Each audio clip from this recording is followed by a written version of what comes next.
from SALT here, wanting to introduce you to our new grief and loss counselor, Sara Jaswal. Welcome, Sara. We're going to talk a little bit about the kind of therapy that Sara does, so you have a better idea of the type of offerings and how she can help you. So Sara, tell us a little bit more, because you told me that you're not just dealing with the grief of the loss of a loved one. Tell me what other type of therapies you do, and in terms of what type of losses that you're referring to. Yeah, so I think when we think of grief, a lot of times we think of death of a loved one. That's kind of obviously the main one that comes to mind. But there's a whole other category of grief and loss, and that we refer to as non-death losses. And so it could be anything from, loss of mobility, loss of independence. There's chronic health conditions is a big one. What else is there? Just transitioning, like changing who we are from, a life that we once lived to, how we are now. And there's so much grief in that, and like our everyday, even changing careers could be there's a lot of grief in that as well.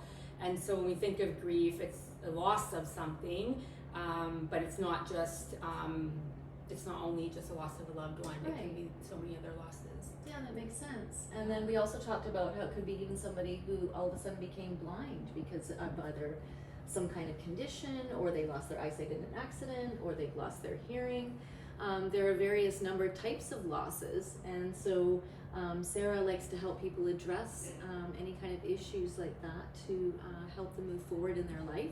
I too myself had some challenges with my own personal mobility a number of years ago, about 20 years ago or so now.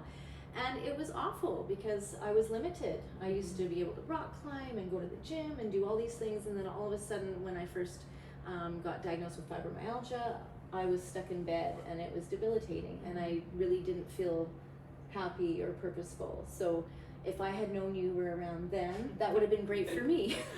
Yeah, I love what you shared there, and which ties into a lot of secondary losses. And so it's another big part of the work that I do, is really addressing those and really honoring those and speaking to them. So you have your main loss, right? So say if it's the loss of a loved one, or even like a chronic health condition, let's just use that for an example, is there's so many other losses, right? Like loss of identity, like you mentioned, loss of purpose, loss of income. A lot of people who have chronic health conditions are put on disability or can't work no more.